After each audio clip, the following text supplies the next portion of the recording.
Developing petroleum wells throughout South America in a combined fashion would require enormous investment in electrical facilities, upgrading of refineries, and even building new refineries.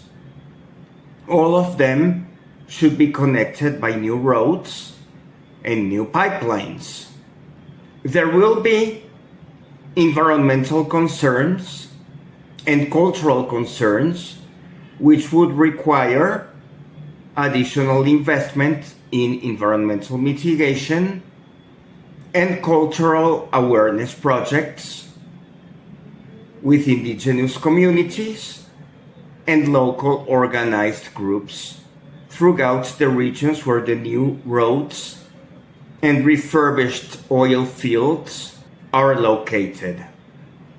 An educational component would require that workers are trained on enhanced oil recovery methods, sustainable mining, and environmental preservation techniques for maintenance of legacy infrastructure, which possibly caused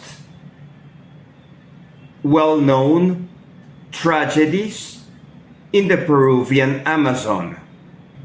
We now have the example of Chevron and ExxonMobil working together in the exploration of Stabroek offshore field in Guyana. This model should be extrapolated for the rest of South America, as all countries will converge in their oil expectations.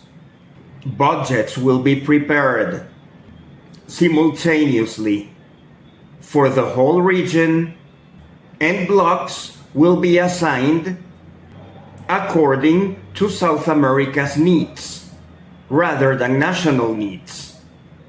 We also must consider how an increased South American oil production will affect OPEC quotas. Being Venezuela the only Latin American member in OPEC, while Venezuela will progressively align its oil strategies along with other South American countries.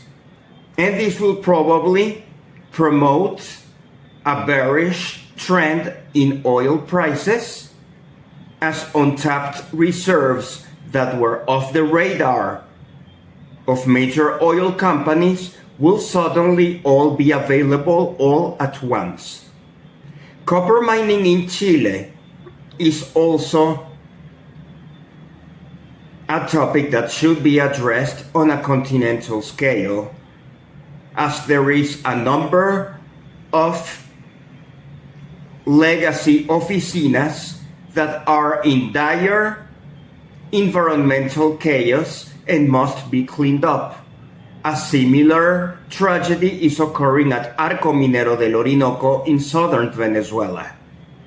Projects for new developments in those areas will require significant percentages for cleanup during past production.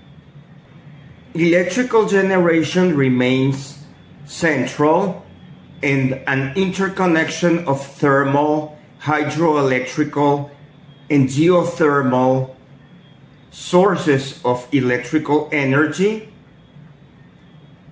must be designed throughout South America and interconnected between countries using the new roads that are being proposed. Like, for example, Trunk 3 from Puerto La Cruz to western areas of Arco Minero del Orinoco, requiring a new Orinoco bridge near Mapire on the oil belt.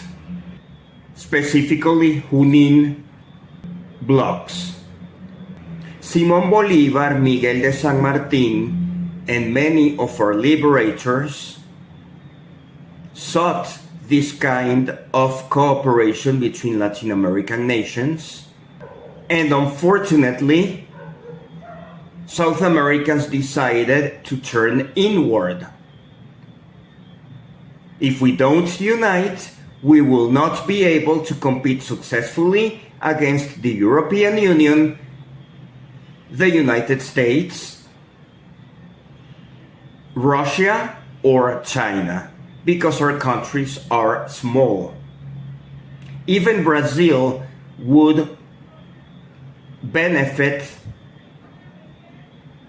from an electrical connection with Venezuela and Paraguay, while the northeastern states of Ceará, Maranhão, and Rio Grande do Norte would benefit with enhanced trade routes with French Guiana, Suriname, Guyana, Venezuela, and Colombia, while the border between Brazil, Colombia, and Peru remains open for huge investment in ecotourism and petroleum development.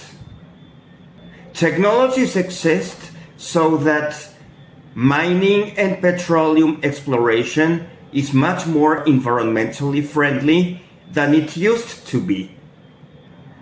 Many times, environmentalists from developed countries that have all the services and all the gross domestic product needed for a comfortable life, they complain because in Brazil, Venezuela, Guyana, or Bolivia, we would like to have economic development. It is just a matter of revising in a grid the map of the whole continent, allocating the places where natural resources can be exploited with an ample environmental and cultural allocation, while making sure to preserve other areas. Many regions are used for illegal mining through garimpeiros, and the economic benefit is not felt by society as a whole.